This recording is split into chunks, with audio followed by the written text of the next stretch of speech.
It's time for The Drive with Q on Sports Radio 102.9 FM The Game. Now, here's Q.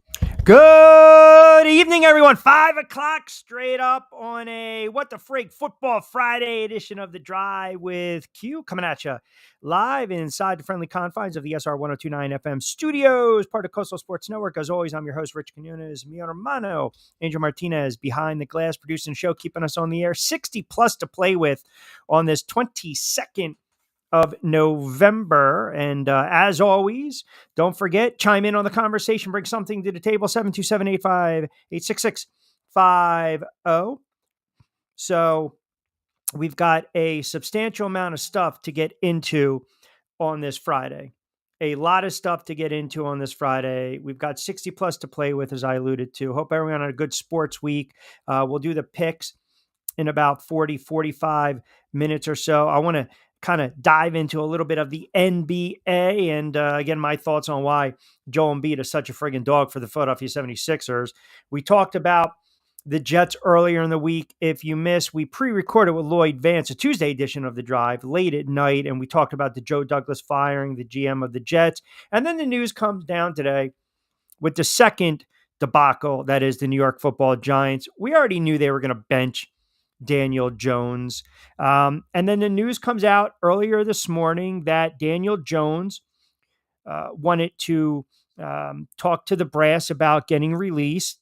He requested his release from the Giants. The Giants obliged. They outright released Daniel Jones. I'll get into the significance, the money-wise, the cap-wise, the salary, the dollars and cents. But there's a sentiment here where when you have a player that comes out like Daniel Jones did yesterday, 6 overall draft pick, it was a stretch, it was a reach, it was a bad pick, and Daniel Jones has a prepared statement, and the kid did everything the right way. And I've been very critical of Daniel Jones. I wanted this kid to succeed so badly in New York.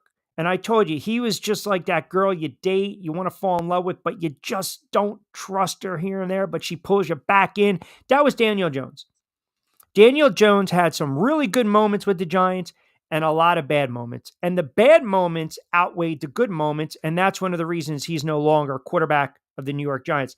That's one reason, or many of reasons, that he's no longer with this franchise. And listen, if you're going to demote the kid and you stick him to scout team, and whether he said, look, I just want to, be part of the team or be out there for my teammates, and now you bury him in the depth chart. I wasn't a fan of that, but I cannot come on the air after I've ripped him and ripped this organization for the past 6 years, 5+ years, and tell you that, the Giants did him dirty. I don't think that's the case. The Giants actually did him a solid and a favor. And you know what? He actually did right by going to Mara. This is not, well, you're kind of going through the GM or you're not going through the head coach. No, he had respect for John Mara. So he went to Mara's office. He asked for his release. Look, the handwriting was on the wall. I told you this ad nauseum. When they were 2-7, 2-8, he was going to get benched. And when he was going to get benched, you were going to stick him in bubble wrap. Why? Because you didn't have to pay him if he gets hurt. That's life in the NFL. This is the new norm. Palmer went through it. Carr went through it. Kaepernick went through it. They're not going to play you. They don't want to pay you. God forbid you get hurt and I'm on the hook. It just doesn't make sense. We've seen this now with other quarterbacks over the years. So again, this is not something where this is not a, oh my God, look, it didn't pan out, man. It didn't work out. And again, I don't believe, and I'll get to ESPN in a little bit and just a clown friggin' show and just the jackasses that love to just piss on parades and kick a man when he's down. But the bottom line is this: in the NFL, when you're a franchise quarterback and you're taking top 10, top 5, top 6, the expectation is you're going to ball out and you're going to be a franchise quarterback for 10 years. I don't care who it is. You might not pan out with that original team. And I'll give you examples. Baker Mayfield, Jared Goff, resurrecting their careers. How they not? Geno Smith, resurrecting his career. Different place, change of scenery. Sometimes it does you good. But in this case with Daniel Jones, he gave the Giants a flicker, a moment.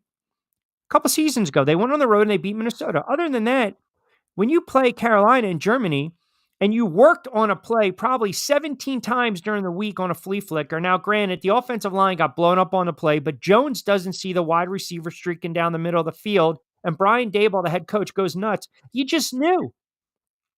You just knew it was a matter of time. Part of me, like I said, I think too, and it's funny because everyone's been texting me, where do you think he's going to land? Where, and I joked, it's fitting. He'll go to the Eagles. They'll lock up the number 1 seed or the number 2 seed. They'll have a bye. They'll turn around. They'll rest Jalen Hurts. He'll come out the last game of the season and he'll light up the Giants. I actually want Daniel Jones to go on and have a really nice career. And if that's as a backup, if that's as a viable option as a starter, I like the kid.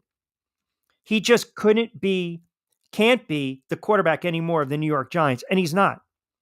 But this is what happens when you make a miss in the NFL. This is what happens when, again, you have GMs that don't know what the hell they're doing. So when you hear the old school and the players sit there and say, you make a mistake at the quarterback position, you're going to get set back for 3, 4, 5, 6 years. Guess what? They're 100% correct.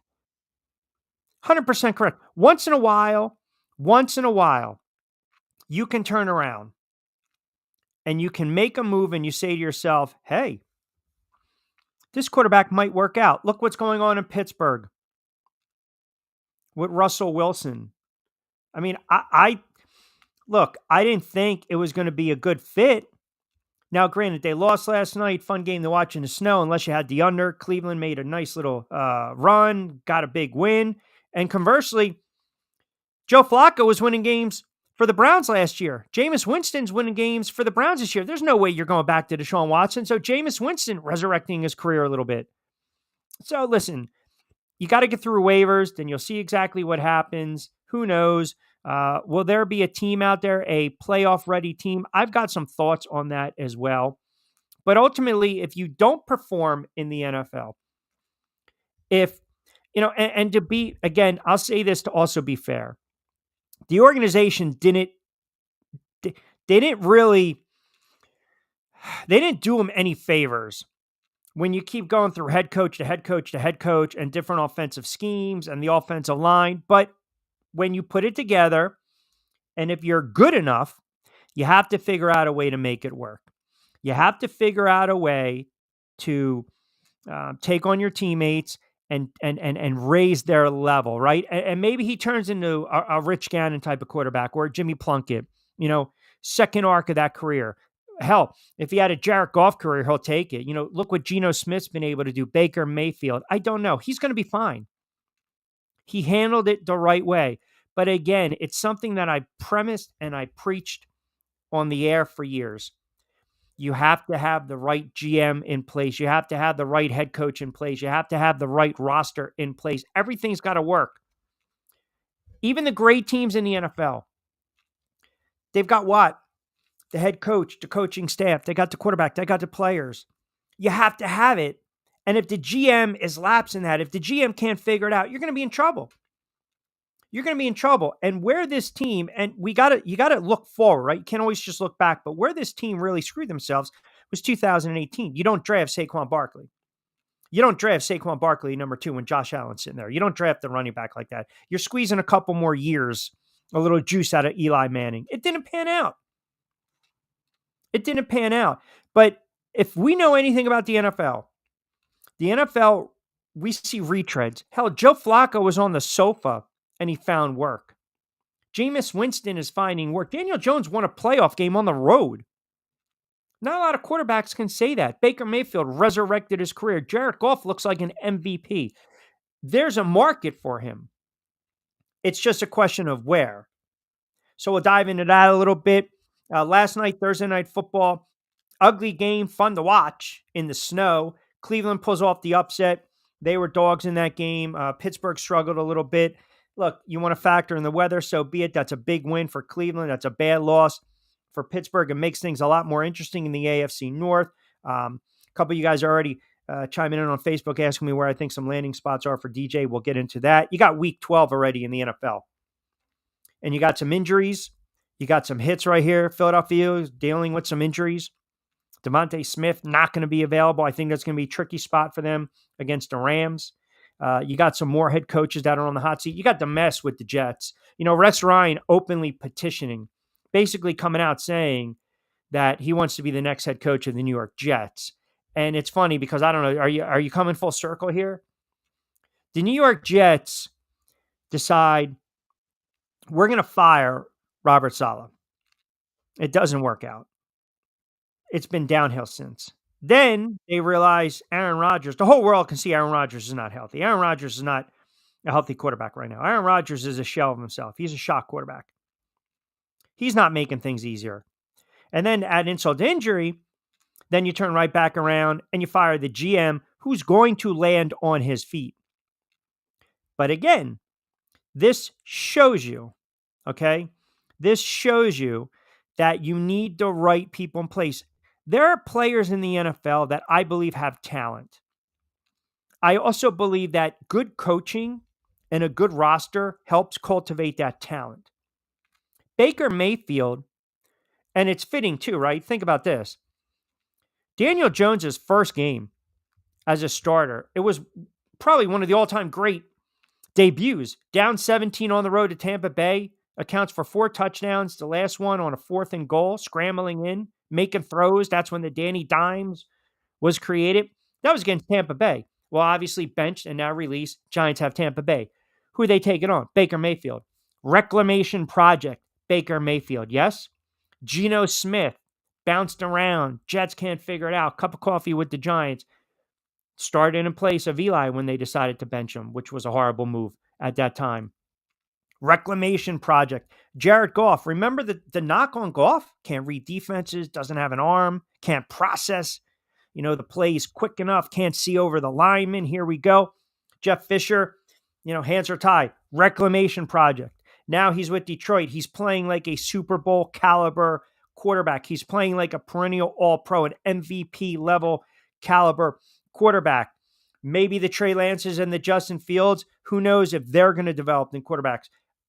I think Daniel Jones is a talented quarterback. I think he's got some talent and athleticism. I think it's a bad fit in New York. And I think to answer the question for some of you guys right now, and I know Trevor chiming in 727-858-6650, I think sometimes you always can use a fresh start and a change of scenery. And I also think there are a couple landing spots. I'll give you a couple right now. I joked, Saquon will make a push for Daniel Jones. He's better than Pickett, by the way. But 2 things. If I'm Daniel Jones's agent, I'm telling Daniel Jones, listen, I would want you, and you do what's best for you and your family, but I would want you to go to a team that has a stud quarterback and a really good coaching staff, and you can learn, and you can hold the clipboard, and you can kind of reinvent or rehab the image, so to speak. So a couple teams I think of right away. San Francisco, because Purdy's banged up. And we know about the head coach in San Francisco. Now, Kansas City's not going to get rid of Carson Wentz, but you see him behind Patrick Mahomes and Andy Reid. Maybe Miami, to his injury history, I don't know. But 2 of the other dark horses I'll give you, Denver, which means they probably have to cut Zach Wilson, and I don't think Sean Payton's going to do that because Sean Payton went on the record basically saying, I'm going to get this kid paid. The other team, the Chargers. You got a real good quarterback, a young quarterback in Herbert, and you got a hell of a coach right now turning that organization around in the Chargers, and they're right there in the mix. So if it's me, everyone's joking, go have the Dallas Cowboys sign him, and then he, takes on Dallas and Tommy Cutlets and, Tommy DeVito on Thursday when the Giants take on the Cowboys, which is going to be a shit fest of a game at 4:30. Enjoy your turkey. I wouldn't do that. Or the Raiders or Carolina. If the ego is there and you want to play, so be it. But I probably want to land in a spot where I can learn a little bit and just kind of recharge the batteries, if that makes sense. I don't know if I want to go to a place. I mean, look, maybe Carolina, they want to find out. Can you push Bryce Young? Andy Dalton's a veteran. He's probably going to be retiring, maybe after this season. I don't know. So, point being is there's a place in the league for a guy like Daniel Jones. But as a Giant fan, as a lifelong Giant fan, I've gone through the dreck of the touchdown Tommy Maddox, of the Dave Browns, of the Kent Grahams. I mean, this is as bad as it gets. And I think this is where business decisions take over, right? I don't know how they're going to respond on Sunday. And maybe this kid gives them a little juice, a little bit of a spark. They're not a good football team. I expect Tampa Bay to win this game. Tampa needs this game. It's a big game for Tampa. I mean, the playoffs right now, if you're looking in the NFC, you've got the Philadelphia Eagles at 8-2. I'll give you another landing spot for Daniel Jones. Very good head coaching staff and a good quarterback and a talented quarterback that almost, the skill sets a little bit, but Washington. That's another potential. And they're 7-4 and they're trying to regroup. Then you have Detroit. The Lions are pretty much, I think the Lions right now have the potential to win 13 games, 14 games. They should lock up that number 1 seed, but they can't trip up. They've been on fire. They won 8 straight. I don't see the Lions at all over the next 3 weeks. They might be tested against the Packers. They're going to get tested against the Bills. But this team, in another month, they should be a 12-1 squad, pretty much locking up the number 1 seed in the NFC. And I don't see a team going to Detroit, i.e. the Philadelphia Eagles, and beating them. I just don't. You got to score 25 to 35 points. NFC South, as I mentioned, Carolina, as crazy as it sounds, they're 3-7. They're a couple games back. Atlanta 6-5. Tampa Bay is 4-6. Saints are 4-7. Arizona, the Rams. This is a big game for the Rams against the Philadelphia Eagles. So in the NFC, it's we're ratcheting up a little bit, if that makes sense. Then in the AFC, the Texans are trying to distance themselves. Kansas City is going to win the West, but the Chargers are right there. Pittsburgh, Baltimore, here we go. Cincinnati's done. Cleveland got a nice win. And then in the AFC East, Buffalo's running away with it. The picture's a little more clear in the AFC. It's a little more clear in the AFC. But the NFC, I think the picture gets a little more cloudy. And listen, for the Eagles fans, for the Philly fans that chime in, this is not a gimme game for the Philadelphia Eagles. It's not. I mean, the Rams, they are your definition of an enigma. You can't figure this team out. And listen, in that arena, in that field, in that stadium, you can maybe get in a little bit of a track meet. Right now, Philly's laying 3. I mentioned they're dealing with some injuries. The Huff injury, Smith injury. I mean, these are, like I said, these are tough injuries at this stage of the game, this late in the season, but good teams figure out a way to overcome those types of injuries. And we're seeing it across the board. San Francisco's dealing with injuries. Baltimore's a little banged up. Pittsburgh is a little banged up. Kansas City's starting to get some players back. Look out the rest of the league. That was a big win by the Bills over Kansas City. I think, Pittsburgh's a flawed team, but a good team. Baltimore's a flawed team, but a good team. Kansas City's a good team, but they're a flawed team. I don't see juggernauts this year. I don't. Maybe you guys do. I don't see juggernauts this year. Kevin on Facebook. Q, excellent points on Daniel Jones. I still go back. I'm trying to figure out what the hell went wrong with Daniel Jones. I think the fact that the Giants recycled coaches, coaching staff, and rosters over the last several years hasn't helped this kid. John Mara said we ruined this kid. Yeah, listen, it's a good point. But again, this kid was not going to be a Hall of Fame quarterback. He just wasn't. He didn't really move you in college. He didn't move the needle. And he had a nice couple plays here and there and a couple runs with the Giants. I mean, it was 6 years of basically inconsistent football. And the fact that he was drafted number 6, we've seen this before, have we not? Josh Rosen, right? I mean, bust. I mean, at least Daniel Jones showed a little bit of flash, but when you're 22, 44, and 1, that's not good. That's not good. And I said this, I kept preaching this. Once they went to 2-8, all bets were off, and they're benching them. You can tell when you're watching a game on a Sunday, again, how aggravated a coach can get on the sidelines, right? And animated and angry and just it never clicked. It was a bad fit. It was a bad fit. It never clicked. And the head coach with the theatrics and beat red face and this and that. I mean, you go through Shermer, McAdoo first with Eli, squeeze a couple years, won it Patrick Mahomes. Then you go to Shermer, colossal mistake, didn't like Eli, let's push for Jones. Then from Shermer, you go to Judge, who is a complete jackass of a bully. That didn't make any sense. And now you got Dable. And you got a GM. And this is why, and again, Tom and Summers Point chiming in on Facebook and also on X asking me, what's the benefit of doing it now, basically to paraphrase. I'm telling you the benefit of doing it now. Because God forbid, if I'm a GM and I know I'm on the hot seat, or if I'm an owner and I haven't made up my mind about the head coach and the GM, perfect example, who's one of the best GMs out there when it comes to the money, the contracts, manipulating the cap? It's Howie Roseman with the Philadelphia Eagles. Howie does a fantastic job. Like him, love him, don't like him, loathe him. He does an excellent job manipulating the cap. That's his strength, figuring out the numbers. If I'm not sold on my GM, there's no way I want to keep Daniel Jones locked in going into the offseason and then my GM having to make a decision, because ultimately the owner is going to sign off on the GM. The head coach gives their input, but the GM, the general manager, they're the one that really says, hey, this is the move we should or shouldn't make. I don't want them making those decisions. So if John Mara is not sold on the GM, Joe Schoen, and if he's not sold on the head coach just yet, you make this move now. Why? Because you got 7 weeks left. What the hell do you need this kid to hang around for 7 weeks? It makes absolutely no sense whatsoever. None. Paul in North Jersey chiming in. Q, excellent monologue. It seems like Jones just basically quit on the Giants. That's not the case. And I appreciate that. No.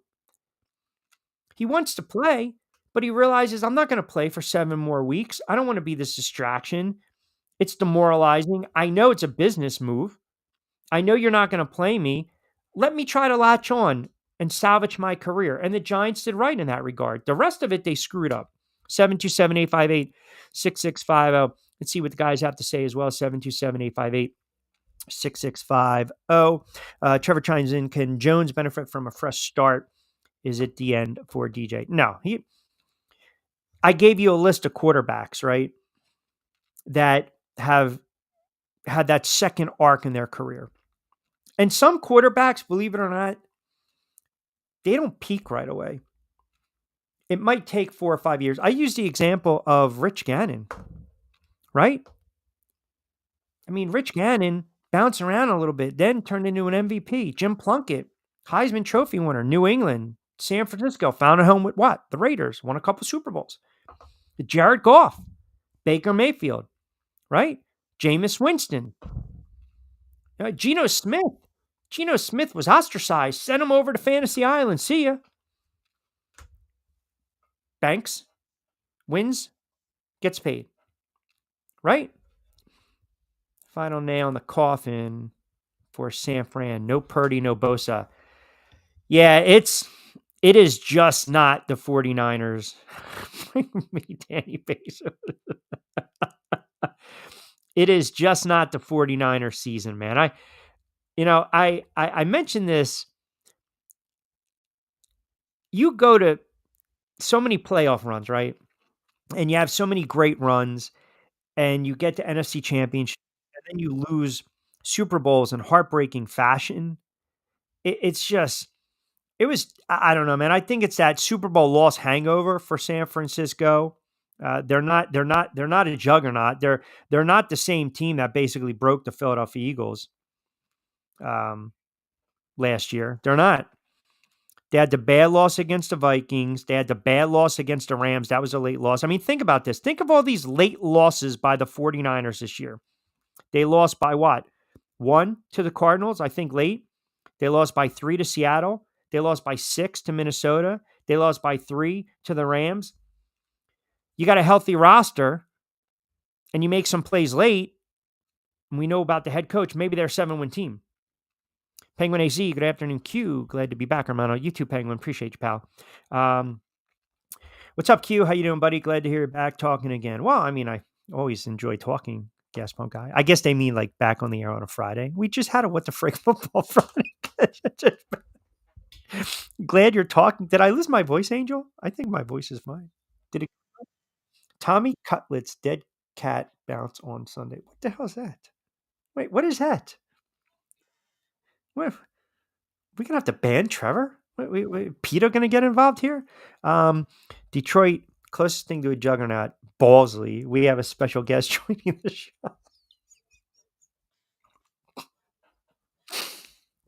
I can't with you goofballs on a Friday. By the way, these lines this weekend, mm, mm, mm, mm. Overblown. Larry in Cataract on Facebook chime in. Q, always enjoying the show. I know you're a passionate Giants fan. It's got to be killing you that they suck this bad. What do you think is going to be the result of this? Do you think Joe Shane's going to last? Do you think Brian Dable's going to last? Is there any chance that they fire both and go after Deion Sanders? Oh, God, no. Isn't it almost set up where Sanders, his son, like it's going to be like a package deal to Dallas? And I know as much as everyone always kind of pushes back when I say that, McCarthy's done. He's dead man walking. Deion is going to control the narrative where Shedeur goes or where he's going to get drafted. Now, here's a couple things. I had this conversation with my buddy, and I want to hear what you guys think. 727-858-6650. We believe that Shedeur Sanders is going to be a bust. I look at him. I think he's a talented quarterback. I don't sit there and say he's a special quarterback. I don't sit there and say the last generational quarterback that I can recall coming out of college was Andrew Luck. And the offensive line betrayed him and the injuries caught up to him. I look at these quarterbacks in this draft, no one blows me away. So the reason I bring it up is because sometimes the smart thing to do is to get rid of that pick. That's what I would do. A on Twitter chimes in on XQ. It's a really good point you made last week that the benching makes sense, and so does release. He was never going to play for the Giants again. If you look at the salary, it's already guaranteed. He'll receive the rest of it. Nothing guaranteed next year, only an injury guarantee that's not going to be triggered. He can sign elsewhere. I think the Giants did right, and you brought up some really good points. He can still play in this league, but he can't be quarterback for the Giants. Thanks, A. But I believe that if you go to Tankathon right now, so if you guys pull that up, or I'll actually pull it up for you. So the NFL mock draft, right now, Jacksonville has the top overall pick. Tennessee's number 2. The Giants are number 3. Vegas is number 4. That's a team to watch. Cleveland helped out those teams by getting a win. So do we believe that Jacksonville needs a quarterback? Or if you're the Giants, do you make a move for, say, Trevor Lawrence, or you try to bring in a bridge quarterback? That's number 1. Tennessee, going to need a quarterback. Then the Giants sit there at 3. Now, the Dallas Cowboys right now are 3-7. They're a top 10 pick. If you look at mock drafts, I just feel as though it's set up like I'm very weary right now of the Giants having the top overall pick or a top 5 pick and selecting a quarterback. Nowhere is it written that you have to go and draft Sanders or Ward or the kid from Alabama. But a couple mock drafts have Sanders going to the Giants. I don't know. I mean, Jacksonville right now, you're looking at Travis Hunt, number 1, McMillan, the wide receiver, number 2. You had Ward, number 3 to Cleveland, but forget it now because the Giants are in that spot. So Ward and/or Sanders. Point being is none of these quarterbacks in this draft, and if you guys feel different, let me know. They don't blow me away. So I would trade that pick down, collect assets, get a bridge quarterback, maybe Sam Darnold, maybe Captain Kirk. Maybe look at Trevor Lawrence. Do you think Daniel Jones starting quarterback or a good backup? I think he'll start again in the NFL. I do. Is he going to be a 10-year starter? I don't know. He will sign with the team. Obviously, he comes in as a backup right away. But look at these quarterbacks. They all get injured, right? Jalen Hurts, injury prone. Well, he's been banged up, let's say. Jordan Love, banged up. Anthony Richardson, banged up. Jaden Daniels, banged up. Trevor Lawrence, banged. Quarterbacks get hurt, man. That's why he needs to decide, am I going to go to a spot where I can resurrect my career and learn? Or, like, you don't want to go to a bad spot and have piss poor coaching, like a dysfunctional franchise. What is that? How does that serve you? That does no good. The Raiders are a joke. Carolina's a joke.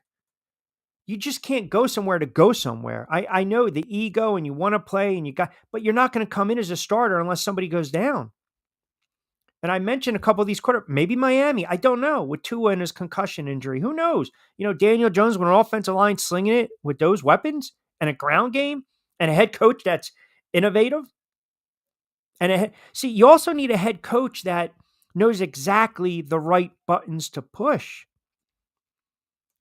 That's why, like, Deion Sanders, everyone's talking about Deion Sanders is going to the NFL. Deion Sanders is going to Dallas Cowboys. Where's it written that's going to happen? Why? Because Michael Irvin said the other night to Jerry Jones during the Tyson Paul broadcast, hint, hint, wink, wink. It makes too much sense. And then you got the issue of, all right, do I want to coach against my kid? Or Travis Hunter? I don't know, man. If the check clears, Jones to the Raiders. I don't see it. I mean, maybe he does sign with the Raiders. I'm just saying, if you're going to, if I'm advising him, take your time, man. Take your time. And again, I don't want to make it sound like this guy's a Hall of Fame quarterback. He's not. It hasn't panned out. But this is the NFL. We retread quarterbacks constantly. We retread quarterbacks all the time. Joe Flacco sitting on the sofa and he gets a friggin' job. Carson Wentz is back in the NFL. He's a backup in Kansas City. You gotta put it in perspective, folks, right? All right. About 33 past the 5 o'clock hour. We'll get into Week 12. We'll start to preview these games. Couple more tweets coming in as well, Facebook messages. I will also give you my thoughts. And we'll get back to your 727-858-6650 on the other side because I can see the wise-ass comments coming in. Also, I went again to the picks at 5:45-ish. Also, just the debacle that is friggin' the classlessness of the mothership ESPN. We'll dive into that as well. We'll take you up to 6-ish on a What the Frig Football Friday edition of The Drive with Q right here on SR 1029 FM The Game. Ion Tampa Bay is the latest news, weather, and traffic for Pinellas, Pasco, Ellsboro, Hernando, and surrounding communities. Stay connected on X, Facebook, and their website, iontp.com. Ion Tampa Bay keeps you informed on breaking news as it happens. Southwest Florida's newest game in town. Sports Radio 102.9, The Game powered by Ion Tampa Bay. We'll be right back. Adopt US Kids presents What to Expect When You're Expecting. A teenager. Learning the lingo. Today I'm going to help parents translate teen slang. Now, when a teen says something is on fleek, it's exactly like saying, that's rad. It simply means that something is awesome or cool. Another one is totes.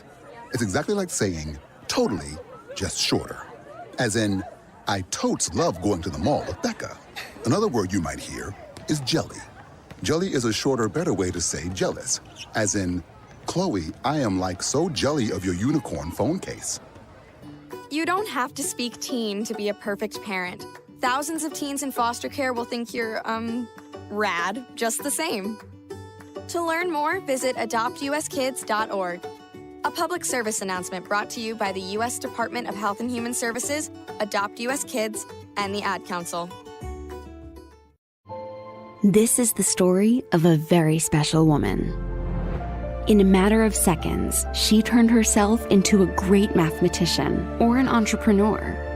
Her knowledge was limitless and still is. She could also make monsters disappear, especially those that lurked in the shadows under the bed. Once, this woman put back together a teenage girl's broken heart, which had been shattered in 1,000 pieces, just by giving her a bear hug. She masqueraded as a regular person at work, but as a superhero at home. Everyone knows her as Gabriella. I still call her Mom. Your hero needs you now, and AARP is here to help. Find the care guides you need to help, complete with tips and resources at aarp.org/caregiving. A public service announcement brought to you by AARP and the Ad Council. Download the Sports Radio 102.9 FM The Game app and tell your friends that Florida has a new leader in digital sports radio. All right, Friday edition of The Drive with Q, Rich Communis here. Angel Martinez behind the glass, SR 102.9 FM. You guys are explaining to me the dead cat bounce. Hold on, it was just text to me. Hold on. I thought maybe PETA was getting involved. Dead cat bounce equals political term. The candidate receives a spike in the polls after they have a personal tragedy. Oh, so you know what? I'm not even going to go down that rabbit hole. Never mind. I'm just, we talk sports on this show. Yeah, when George and Seinfeld's like, whoa, back it up. Boop, boop. Jerry's like, what are you doing? He's like, I'm backing it up. 727-858. Yes, a lot. Yeah, that was cryptic. That was very cryptic. And you know what? I feel as though some of you guys are sending me out to battle without any weapons. And I think that's Bush League. I think it's lowbrow. I think it's low class. Oh, by the way, speaking of lowbrow, speaking of low class, ESPN, do me a favor. Shut up. Like, honestly, I mean, listen, the talking heads, I get it. Everyone's got I got an opinion. We all have opinions. But I don't watch ESPN anymore. I don't. I can't watch these networks anymore because it's the same nonsense. It's the same, let's scream at the mountaintop. Let's push the narrative that we want to drive it home. And everyone thinks they have a friggin' hot take when jackasses like me are talking about it months in advance. Like, again, everyone's sitting there saying this, that, the other thing. You don't need to kind of piss on the kid, right? And mock him. And that's kind of what ESPN was doing. That was kind of what, El Duncan was doing. I thought it was pretty low brow, to be quite honest with you. I really do. And then you realize you did something wrong when you have to come back and then ultimately try to defend that. Like, you don't need to look. He showed class again, and don't send me to crap that the mayor's didn't write that friggin' statement. Don't insult me. Don't insult the Giants. Don't insult friggin' Daniel Jones. Daniel Jones wrote the statement. PR read it. They signed off on it, and there we go. I mean, the kid was basically, he understood he was going to get benched. He understood his career was over. He understood he was going to get released, and that's it. Don't get me aggravated on a friggin' Friday now. Seriously. That's just nonsense. You don't need these networks to piss on these players, and that's what they do. And they're never held accountable. That's the problem. And they always think because they have the last word or they got the venue or they got the microphone. Sometimes you just got to you got to show a little class, show a little dignity. I mean, you're kicking guys, whether they're, you're kicking a guy while he's down. And I don't know, is that for ratings? I'm not a fan of that. And I would say if that was any quarterback, I'm not just saying, or any player, like sometimes you take it a little bit too far, right? You're mocking a guy. For what? Because he understood he was a likable kid. The franchise really liked him. They tried to do right by him. It didn't work out. So he's trying to do the classy, dignified, respectful thing. And then we're just going to tap dance on his friggin' grave. Get the hell out of here with that shit. Seriously. It's ridiculous. Instead, you know what? Let's focus on the Dallas Cowboys and Yankees and friggin' LeBron James dunking at 40. And let's do that for 17 times. Okay? Let's do that. Because that sells. Because we love to hear that. We love to scream at the mountaintop. And thank freaking God that screaming Stephen A. Stick him the hell away from the TNT, the NBA on ESPN. I don't need to get the hell out of here. Don't, please. I'll mute you anytime, man. Mute me. It's ridiculous. All right, week 12. Let me get into these games before we do our picks. And I want to get into some NBA. I'll give you a couple marquee games that I'm looking at. 727-858-6650. Joe D. Philly chiming in on Facebook. Q, looks like you got rankled again on a Friday. A little bit.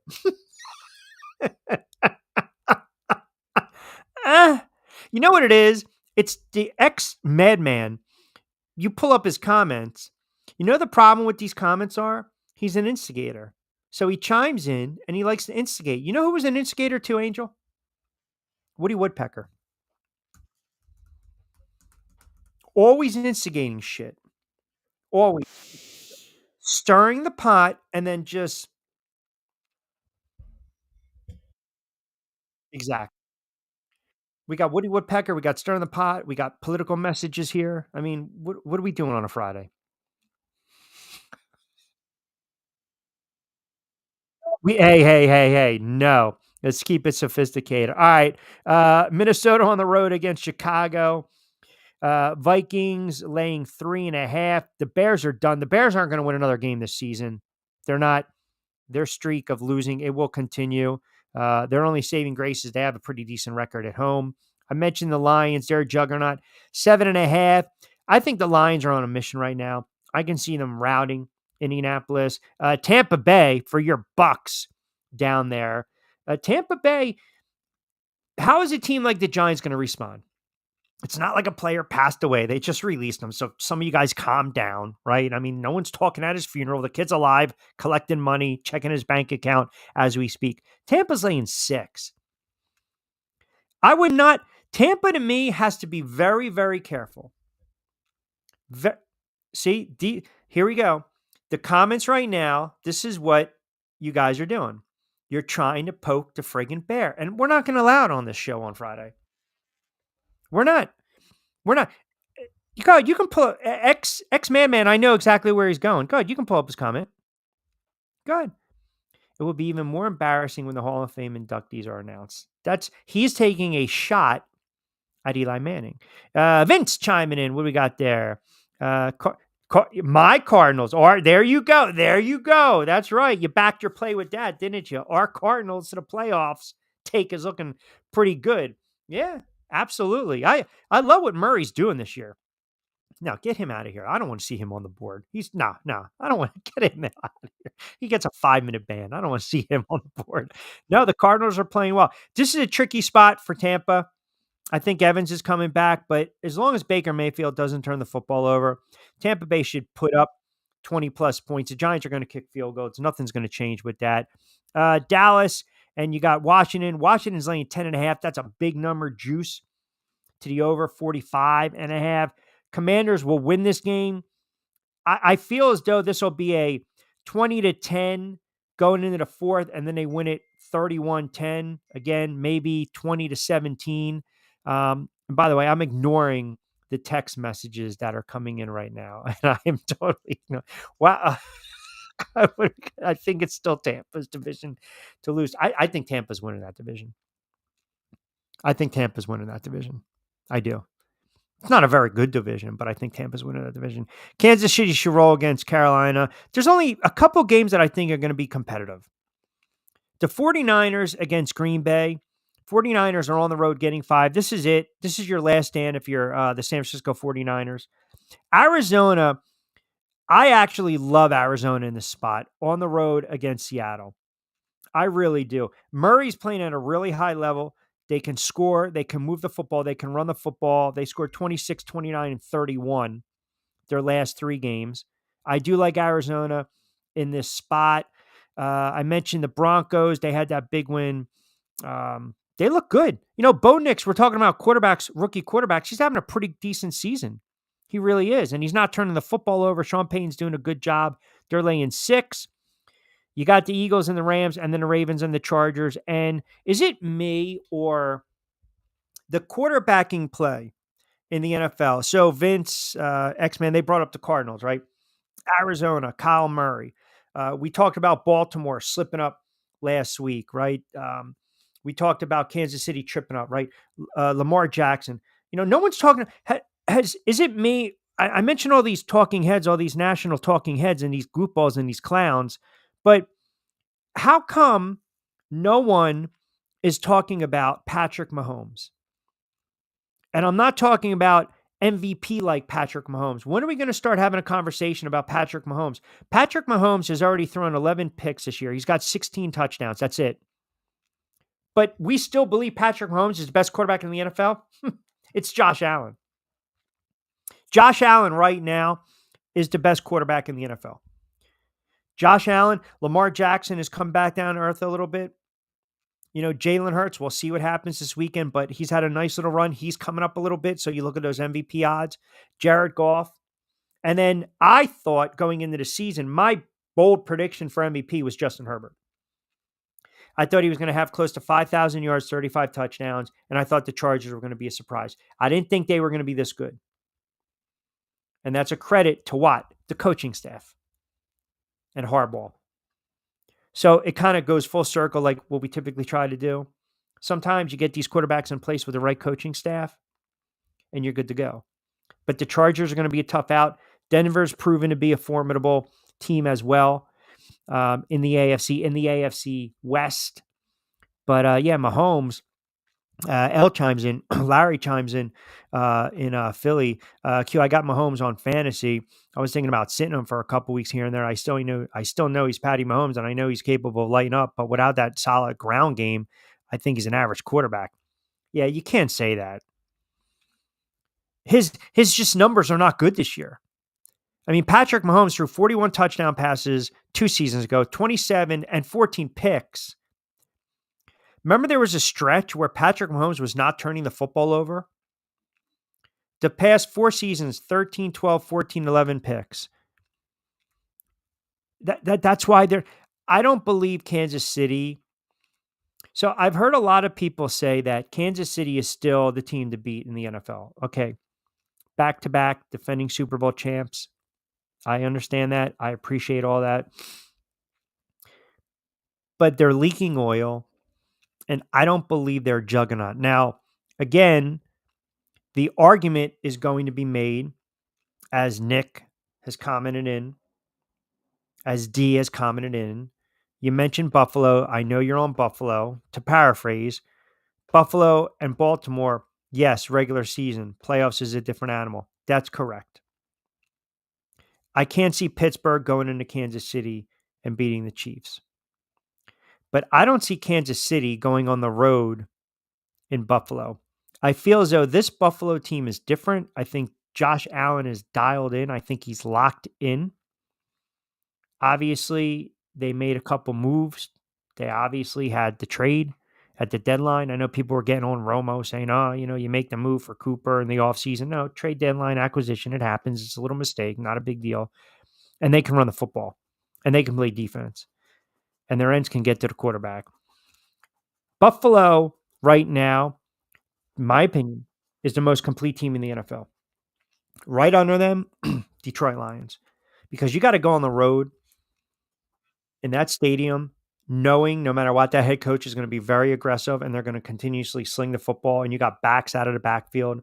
Hutchinson was a big loss, but they can still get to the quarterback. Their secondary, I get it. They can be exploited from time to time, but I am not confident going on the road and thinking I can score 35. I can't. 727-858-6650. Here we go. Vince, talking my lingo right there. 4 games with a spread of 10.5 in the NFL. Bad football. Too many unknowns. Yes, but this is why you start to look at, and I mentioned this a couple weeks ago, and I'm glad you brought that up. You start to look at first half lines, and I'll give you the perfect example, okay? First half lines. We had this the other day. We mentioned it on BYP. Houston and Dallas. And by the way, you caught a break because Cowboys kicker never misses, and he missed that kick. He missed that short gimme field goal. If you're looking at that first half line, if you had 4 in the hook, you were screwed. You had 4, you're fine. But point being, first half lines. Check out first half lines. So I'll give you a perfect example. If we go through these games, I'll give you 3 or 4 games. Let's say we go by the sentiment of, 7 is that tough number, 7.5, 8, 9. Detroit and the Colts. If you got a first half line of Detroit of 4, I would grab it and run with it. grab it and run it. Absolutely. Let me give you another game. Here you go, Kansas City and the Panthers. If Kansas City is -3 first half line, and I haven't checked because we know they changes, you have to grab that. If you're not confident with the 10.5 and them covering the number, take the first half line and if you do in-game live betting, second half as well, because you're going to start to see these bad teams that you guys just mentioned, mismatches, teams that are going to cover. Second half, you'll have a team hang around, and then all of a sudden they get their doors blown off. Hence, hang around at 20-10 late in the third. And then what happens? Final 31-13. And you covered the 10.5. And you're seeing that with some of these lines. And that's what the betting public, that's what the odds makers are telling you right now. Like, are you confident that Kansas City on the road should be getting 10.5 points, should be laying 10.5? Against Carolina, if you're not confident, then tease that down. Bookend it with Denver. Denver on the road, are you confident with Denver on the road against the Raiders? If you are, bookend it right there. And that's pretty much a pick 'em. Arizona is going on the road. That's another theme. You're talking about road favorites. Philadelphia, Arizona, Denver, Kansas City, right? Tampa Bay. We're talking road favorites that are laying 3.5, the hook, 3, 4, Detroit, 7.5, Minnesota. Pretty much all these 1 o'clock, all these early games, you're talking road favorites. So pick out again. Yeah, a lot of teams got alligator blood. A lot of them. Finish them off already. Kid is just hanging around. Check. You know what that's from, Angel? Finish the kid off already. Yeah. You know what that's from? Wow. I knew before the card was even turned over. Darn it. Rounders. Oh, yeah. Great movie. Yeah? Yeah, it is real good one. I mean, if you're a Fugazi poker player. Hey, Madman, every once in a while I get a brain cramp, so even Delco knows this. Ridiculous. Can I touch real quick? We'll do the picks. You know what? Crank it up. Hold on. Let's do it. Week 12, NFL. Q's Picks, brought to you by our good friends over at Play It Again, Sports 1450 Clemens Bridge Road, and of course, Zen Auto Concepts, #1 detailing shop in Florida. And also, our segment is from our good friends at Back Your Play. 20% off your fresh roasted coffee. BYP 20 on a week 12 in the league where the players always back their play.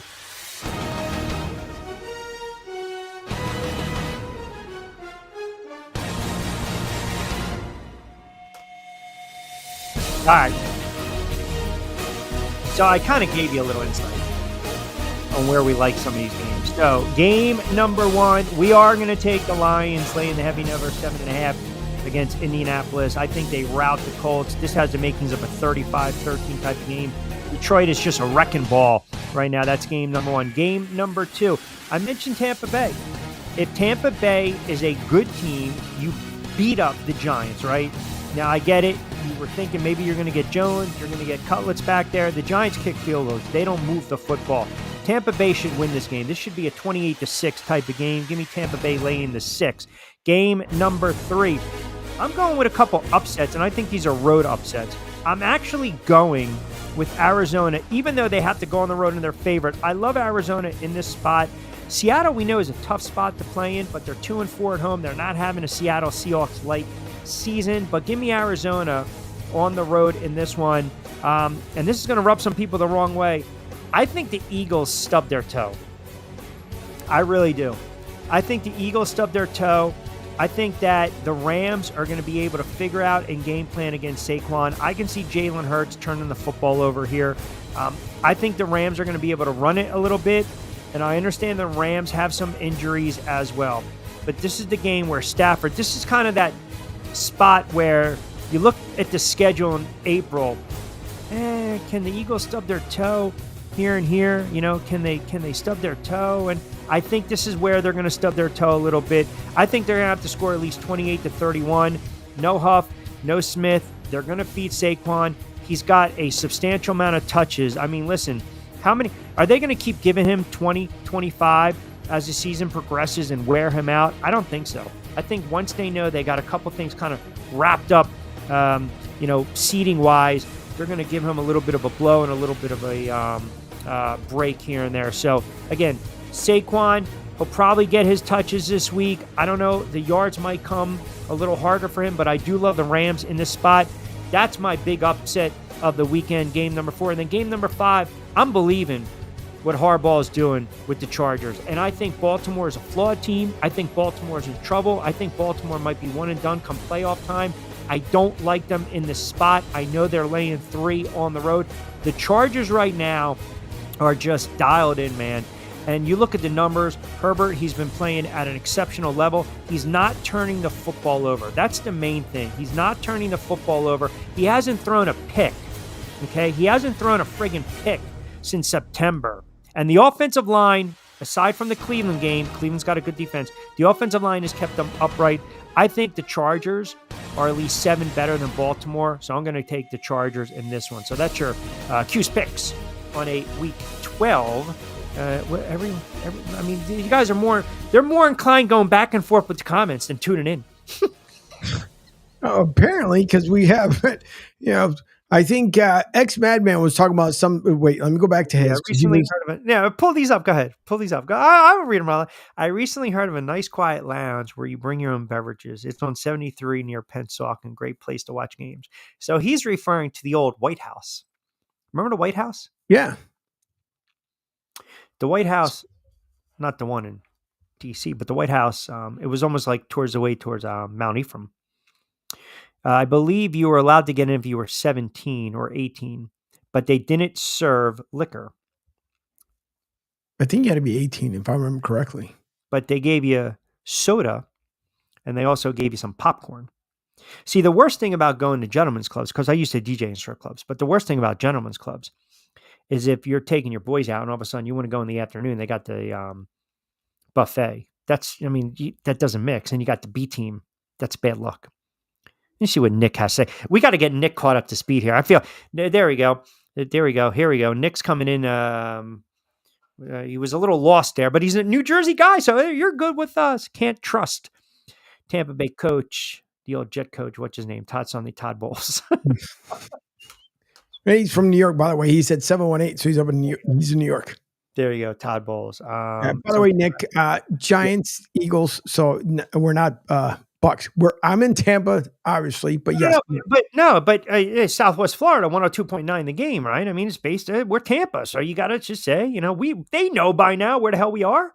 Well, no, Nick is new. Obviously, you got the T-shirt on, and I'm bundled up already in friggin' November. What the hell? By the way, did you see the snow coming down last night? Sure did. But speaking of, did you see that Kenny? Come on. You cannot be a Pittsburgh Steeler and try to blame the snow for whatever went wrong with you last night. He blamed the weather of why the Steelers lost. Who did? Kenny Pickett. Kenny Pickett's with the friggin' Eagles. He's the backup quarterback. No, I understand that. No, you got the wrong.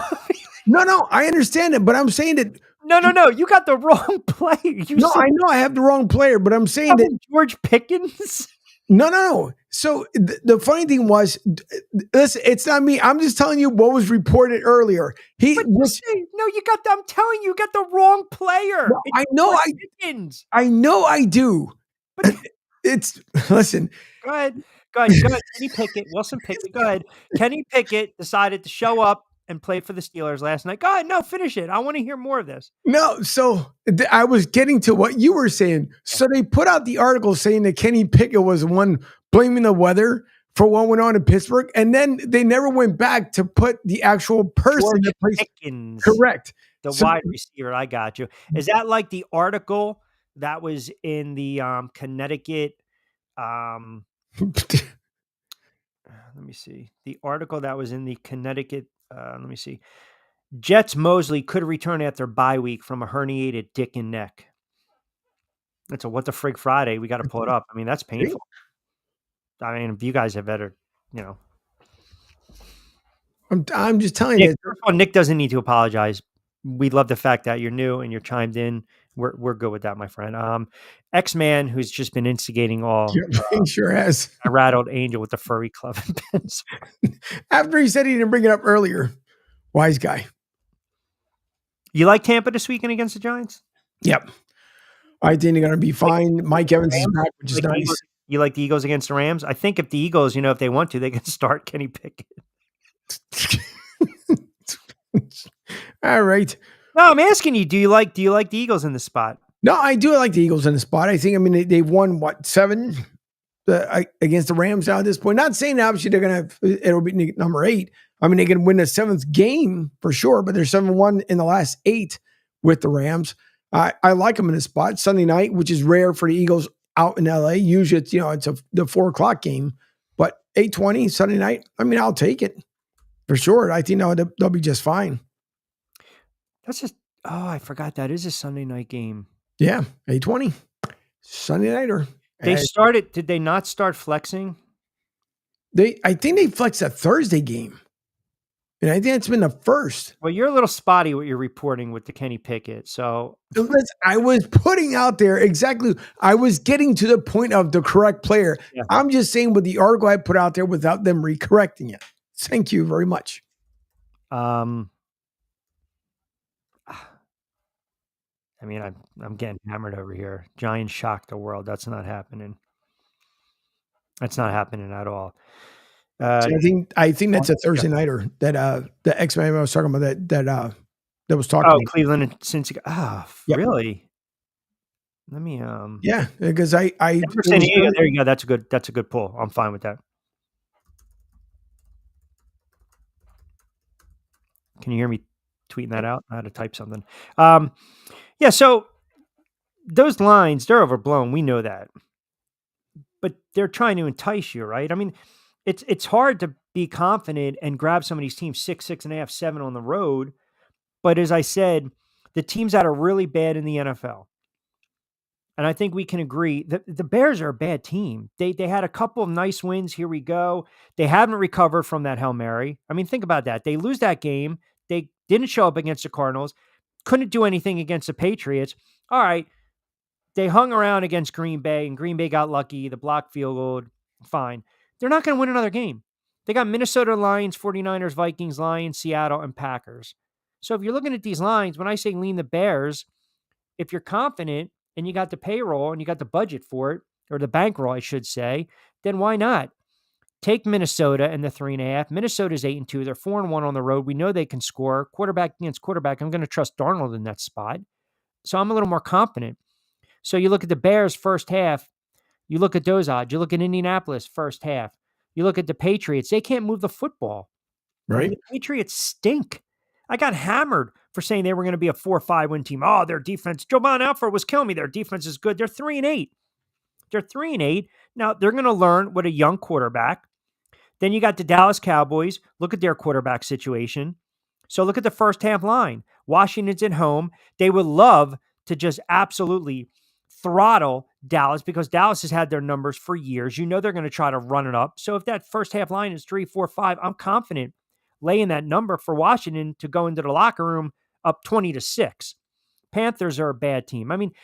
They put these lines like this late in the season because they want to entice you to grab some of these lines or grab some of these dogs thinking they're going to cover. And more times than not, these games are not even remotely close. They're blowout games. All right, I know we got a couple minutes before we get out of here. What is your thought on what's going on right now with the Philadelphia 76ers and Joel Embiid? Because I've mentioned this over the years. I thought the window to trade him was a couple years ago. And I know people will say, the salary, the numbers. I don't care about MVP. I don't care. He's a dog. He's not a leader. He's out of shape. He's a selfish player. He's disinterested. He's not engaged. He's not a guy I want on my team. He's talented. And when he's engaged and healthy on the floor, he can be a dominant player, but he just doesn't have the ticker. So like now, when you hear some of the comments and the leaks coming out of the Sixers locker room and Embiid's banged up, this, that, the other thing, I mean, I think it's a conversation, again, that you really have to start to address with Embiid and where you think Embiid's going to be at and where you think the Sixers team is going to be at. I mean, you know, you're a Philly guy, you're a Sixers fan. I look at Embiid, I think he's a total dog. Yep. I didn't want him to be re-signed, but for some reason or another, they felt like they needed to re-sign him for a ridiculous deal that basically he's just going to steal money, the way you look at it. I didn't think when you've given up for the last 2 playoffs, you can't get off the playoff push. Now you got insert new head coach and Nick Nurse. He doesn't seem to resonate with him either. I mean, you already have a closed door meeting. And, you know, I heard the people saying like, well, you know, it's like nothing new. Sometimes this happens, especially when they're 2-9, 2-11. I mean, it's so bad for the Sixers right now. If they expect to make any kind of playoff push, and I know it's early on in the NBA season, it's not going to happen. You have basically what?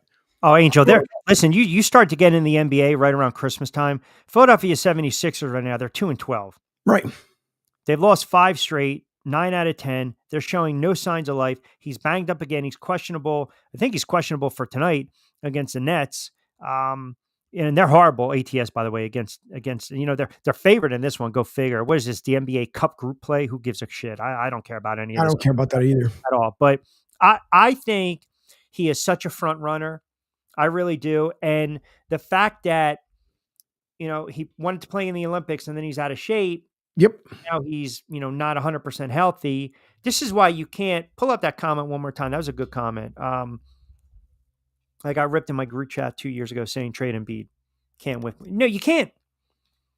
Nope. You listen, a franchise basically.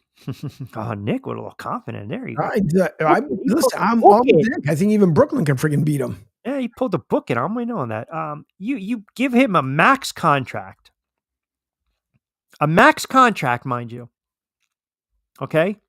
3 years, $200 million, or 3 years, $193, whatever the hell it was. That's a max deal. You're basically saying you are the face of the franchise. You are the face of the franchise. Mm-hmm. Put these guys on your back. Put these guys on your shoulder. Lead them. Get out of the second round. Get to an Eastern Conference Finals. But see, today's NBA, Embiid wants to sit there and not have his ass parked on the low block. He wants to chuck it from 3. He's not Luka. He's not Joker. He's not those players. He doesn't want to run and play both ends of the floor. So now you got a head coach and Nurse that wants to run you up and down because his style is predicated on defense. And in the postseason, you got to play that defense, right? Second, half court offense. We're going to ratchet it down a little bit. And I look at Embiid, I would never, ever put money on him to win MVP because you know he's not playing more than 60-something games. Yep. But, you know, he got pissed off because Marcus Hayes had that article when, to be honest, the article, when Marcus Hayes wrote what he wrote, talking about Embiid's unfortunate, his brother that passed, I understand when people say keep family out of it. I think his point was if he's going to play inspired basketball, or if he's motivated by someone's passing or a family member or whatever, if there's an inspiration behind it, where is it? I think that's what he was trying to say. And Marcus is the biggest shit stirrer in the world. We know that for 20, 30 something odd years with the Inquirer and now doing radio. He's very controversial. He has an opinion. He pushes the opinion, but sometimes he's dead on. And I think what he meant to say was, and maybe it was a poor choice, what he meant to say was, hey man, if Rich Quinones is going to play for, you know, so-and-so's memory, where's that dog in him? You know, you're doing a disservice. You're not playing for that guy's memory. And Embiid's not showing you. He's not showing you that. He's not putting in the time. He's not putting in the effort. He's unwilling to take that next step. He's unwilling to be great. He's satisfied with being good, very good, dominant at times, but not great. So when I pay you $193 million, and I'm telling you, here are the keys to the castle, man, and you come out of shape, you elect to play in the Olympics, we already know you got foot problems, knee problems, back problems, you're flopping all over the place, you're a front runner, you don't want to play both ends of the floor. In Philadelphia, where you got to bring your lunch pail to work, that shit doesn't fly with the fan base. They see right through that. So instead, you want to get in a pissing and shouting match with a columnist who at the end of the day is always going to have the pen longer than his career is going to be. We know that because it's been like that from the day of time, the start of time, with the press and the athlete. And then you're getting pissed off because you have a young star player on your team basically tell you, yo, man, you can't be late anymore. And that gets leaked out. Like, if I'm Joel Embiid, you know what I do? I take a look in the mirror. I say, yeah, you know what? Maybe these guys are right, man. I mean, like, Paul George, who's had a cup of coffee with the Sixers, who's banged up too, and Embiid are pissed off because someone leaked information in a team meeting. Maybe there's a reason they did that. Maybe there's a reason they did that, to light a fire under your ass. I mean, seriously. And people are going to sit there and say that should all be kept in-house. You're sitting at 2-12. 2-12 on the year that you entered the season where people said, hey, what's the one team that can challenge the Sixers coming out of the East or the Bucks coming out of the East? Oh, it's the Sixers. Why? Because Maxi's emerging star. Embiid's motivated. He's getting a $193. Oh, and they just brought in Paul George. I mean, every time you bring in players for this guy, he's like Aaron Rodgers. It doesn't pan out. And he's looking around blaming everyone but himself. Like, I can't tolerate that. And I'm a Knicks fan. I'm not even a Sixers fan. But for years on the air, I had to deal with the process this and just the garbage, the nonsense coming out of the Sixers fan base sometimes. Like the delusional stuff. Absolutely delusional stuff. And I'm like, you got to be kidding me. Like, you don't want a player like that on your team because he's not willing to do what it takes to win. He's not. Allen Iverson was like 5'0", 6'0", but the guy had guts. He had heart. He played hurt. He exemplified what the city meant. That's not Embiid. It's not. The Sixers' best bet was to trade Embiid. That was their best bet. You're never going to win with a player that's not buying in. Nope. That's it.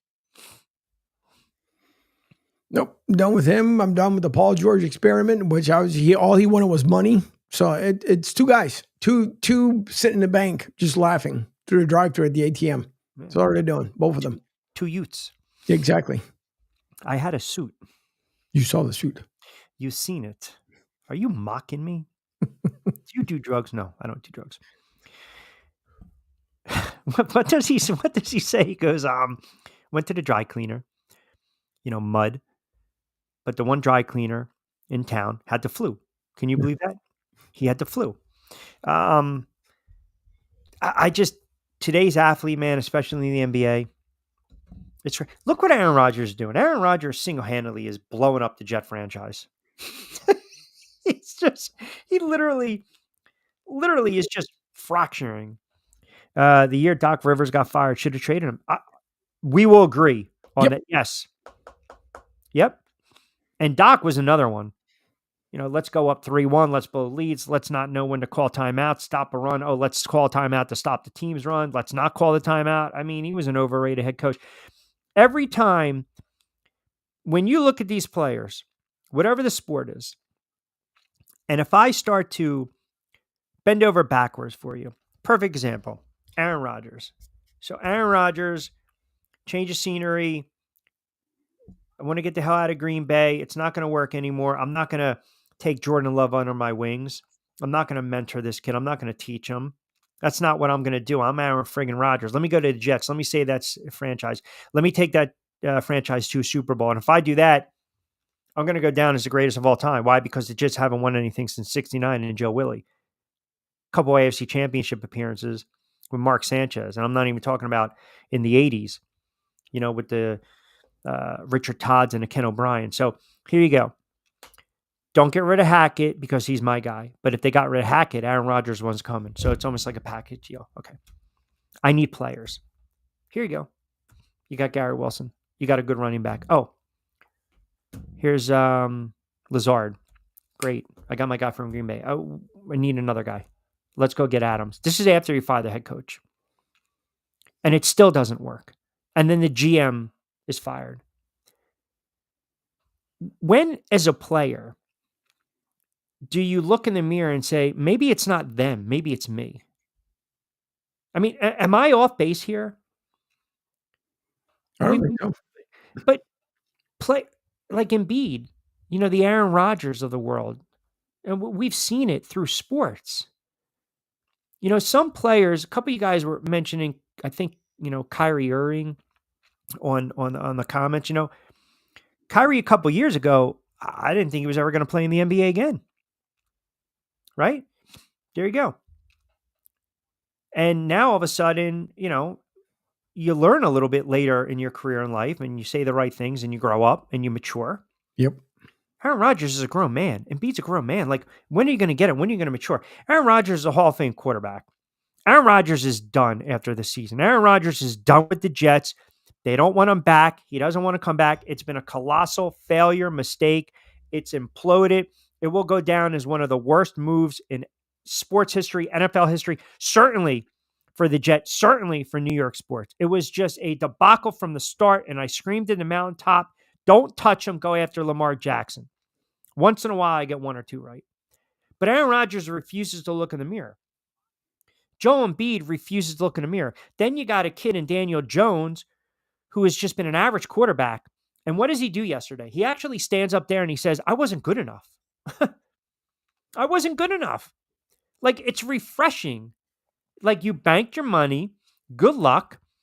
I'm not sad that Daniel Jones got cut or released. I applaud the kid for standing up and saying, hey, man, I'm going to take the bullets. Never threw anyone under the bus. Embiid does that. Rodgers do that.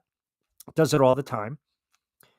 And I hope the kid balls out. He just can't do it with the Giants anymore. I like the kid. I hope he does well. You're talking about a kid that's had, a below average career, but yet stands up there and says, I was just not good enough. When you hear Embiid or Rodgers, it's never I. It's always we. Yep. I got to get back on defense. I can't flop. I got to get my ass on the low block. Yeah, I got to read. I got to make the right. Well, he threw Mike Williams under the bus. They cut Mike Williams, and Mike Williams turns around as a game-winning catch last week. You can't win with guys like that. You can't. You cannot win. Everyone wants the star athlete, right? The star player. Sometimes you don't need the star player. Sometimes you just need the right roster and the right head coach. Like everyone, all of my Jet fans and Jet buddies are constantly texting me, who's going to be the next head coach? Who's going to be the next head coach? Your guess is as good as mine. Rex Ryan is openly petitioning for the job. Were they going to go out and get Mike Tannenbaum again and Rex Ryan? I don't know. I don't think that's going to be the right fit, but we're retreading. Oh, got to go after John Gruden. Got to go after Belichick. Pull up the second. Yeah, that is a big time misnomer right there. Should have paid Saquon. He wasn't. Saquon Barkley was not going to stay with the Giants. I know on very good authority. He did not want to be with the Giants anymore.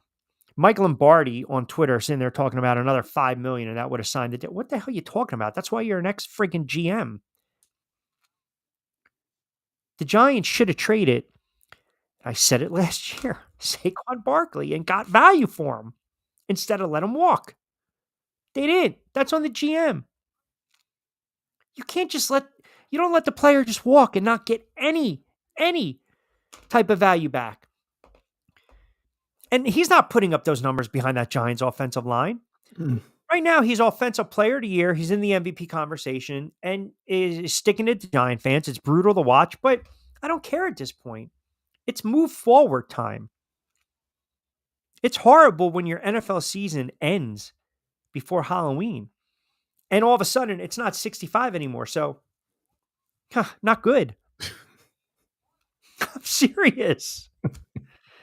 All right. I know we got to start wrapping it up. By the way, tomorrow I'll cut a BYP with Lloyd and we'll talk about these week 12 lines. We apologize. We went over 6 o'clock. Thank God we didn't have any live programming. So real quick, 2 things. I got 2 shows. Nick, you don't have to apologize, pal. We appreciate you chiming in, pal. No, you say you don't get my opinion. Can I get to my 2 shows? Guess what I started to watch? On Netflix? Yes. The Menendez brothers. No. Dexter. Yeah, but I mean, it's no longer a series anymore. But yeah, from the Shit, that's why I started to watch it. It's I 8 know. seasons. Yeah, I'm on season number 1. Okay, Not bad. Well, it's set in Miami. it gets better. That's number 1. And I told you about Lioness. Yeah, Oh, Yep. fantastic. it was good. Last comment that is a ball breaking comment right there. Uh-huh. Apparently, some people are still upset. They lost a couple dollars at a blackjack table. I'll leave it at that. I feel as though there were a lot of shots from the viewing audience tonight. I felt that. I felt some. I mean, was it me? Am I being too sensitive on a Friday because the Giants? Listen, we already know how X-Madman is, so that's nothing new. So he likes to bring it. No matter, it could be Monday, he likes to bring it. And then you have Nick, who tuned in for the first time. We appreciate you, Nick, as well. But that's X-Madman. That's what he does. He likes to just throw it up there, toss it up, throw it up every once in a while. Exactly. Yeah. You know what? We'll get him on a Man Up Monday. All right. So you got the picks. Any games that stand out? You have any games that you like this weekend in the NFL? I didn't get to college. We got to start getting into college. I will say this college real quick because I know Vince is a big time college fan. Speaking of which, St. John's. Oh, that was a brutal loss last night, but that's in college hoops. That's besides the point. The one game I will be watching. Yeah. Now I do have a remote, so I'll have a remote broadcast tomorrow night. But I'll tell you the game I'm really going to watch: Army and Notre Dame. Yep. It's a Yankee Stadium. Army's 9-0. Notre Dame's 9-1. I think they're laying 14. I don't touch that from a betting standpoint. You know, Army and Navy, I don't touch those games from a betting standpoint, but I love Army. I hope they wax Notre Dame. I don't see that happening. That's a real good game to watch. I think that's going to be a very interesting game. BYU, Arizona State, that's going to be an interesting game. Miami, I think, plays Wake Forest. I think Miami plays Wake Forest. And then the other game, 3:30, I mean, Colorado and Kansas. You know, listen, I'll give Deion Sanders credit, man. They're bowl eligible. They're getting more recruits, right? Yep. So I'll see how it plays out with Colorado, but we'll recap everything on Monday. All right. So you got NBA, as we mentioned. We'll put out the Week 13 NFL plays on BYP. Subscribe to the YouTube channel, Rich Q on Q. Don't forget Broad Street South. And download DSR 1029, the game app. You can catch Pete Shepard Monday to Friday, 7 to 10. You'll wake up with Pete Shepard Show, Martinez and Company, Monday, Wednesday, and Friday from 10 to 12. Oh, how did your interview? You didn't. I was going to text you while you were doing it. You didn't tag or you didn't tell your guest from, what was it, 13-Day Fiance? What, in the 90-Day Fiance? Yeah, she tagged the freaking interview, man. You had like what, 1,400 eyeballs on that? There was at the end, it was like 1,800 eyeballs. Yeah, tag it. I know why, because I forgot. What do you want me to do? One man show. I had to try to remember that stuff, but I forgot it. But good thing is, I mean, it's up. Well, it was up there in the replay. It still will be anyway. But because then on the replay, obviously, you move on to the newer show. So today, but you have it on demand. You have it on the Broad Street South channel. Yeah, on the Broad Street South over the YouTube channel. It's up there, so everybody can go back and watch it. But no, it was great. I'm thankful to TLC to make it happen, and she'll be back after the tell-all. So then we'll find out more juicy stuff what ended up happening afterwards. But because the tell-all hasn't been done yet, we had to skirt around a couple things and skate around a couple things. But after the tell-all, it's going to be a lot more. I don't think it's skate. I think it's skirt. You skirt the issue. Okay. No, wait, you skirt the issue, you skate around things. See, told you. I appreciate you tuning. No, wait, right? Yep. Skirt the issue. What, I'm done with the man today. Just stop. I'm done. He's being cordial to Nick. Yeah, I feel like we're at the diner right now. Everyone's being cordial. Everybody's friendly. You know the diner talk, right? Yep. What's the greatest line in a diner? Check, please. No. What's that? Come on, man. You got that great waitress. What does she say to you? What do you want? Coffee? What are you having? Yeah. Oh, hold on. You're warm. You're warm. You're warm. Go ahead. Well, I think other than she comes over, introduces herself, asks you what are you having, coffee, tea, whatever. And then after she comes, I'm trying to think, what the hell? She comes back, great liner. What else can I get for you? Ready? Okay. Top you off, hun. See, and now there it is. There it is. I knew he was going to do something. There it is. X-Men with Wait, hold on. Hold on, I got another one for you. Ready? Freshen you up.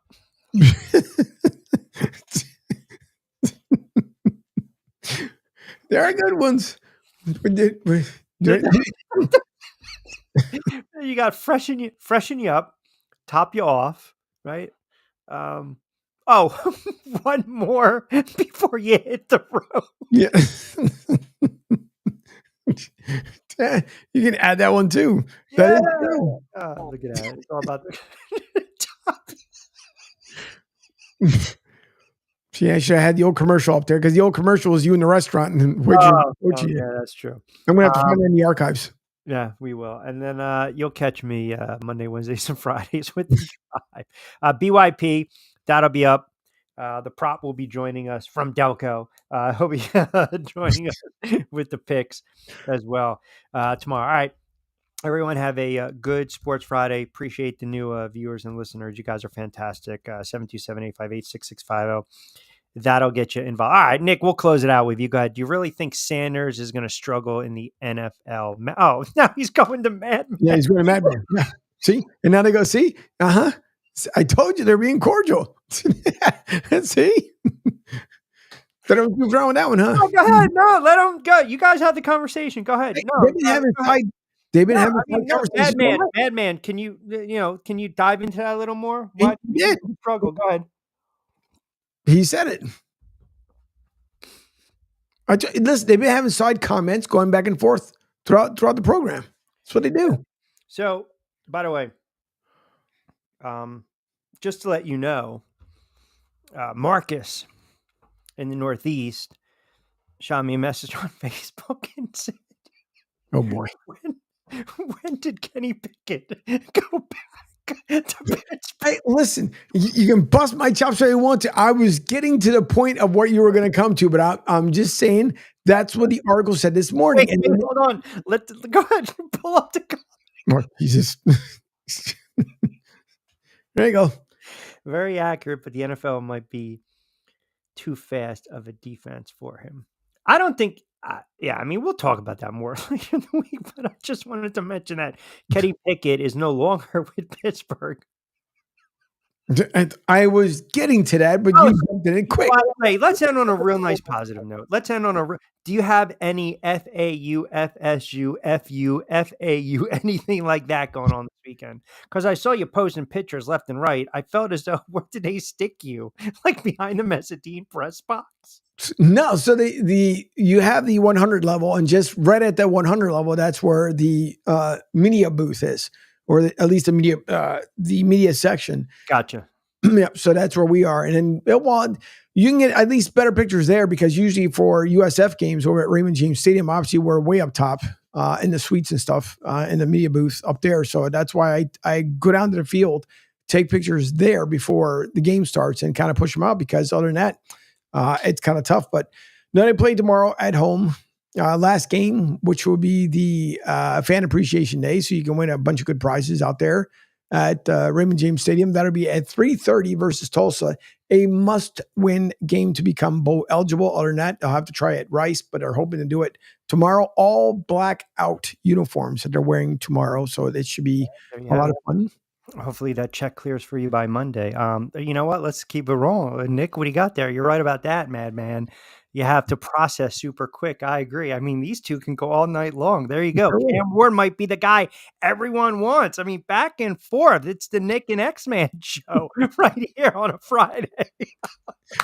We will get into more college and some of these top quarterbacks next week, I promise as well. All right. I know we are tight. Everyone have a good Sports Friday. Appreciate the banter as always, guys. Be safe, be sound. We will be back. See, he knew he was you knew he was squeeze one I in. can't even get my live read in to get out of here. I can't even, ever go to Philly Junction in Fort Myers. Oh, he's a big fan of the Amoroso rolls. Yeah. I have not been there. Whoops. One more.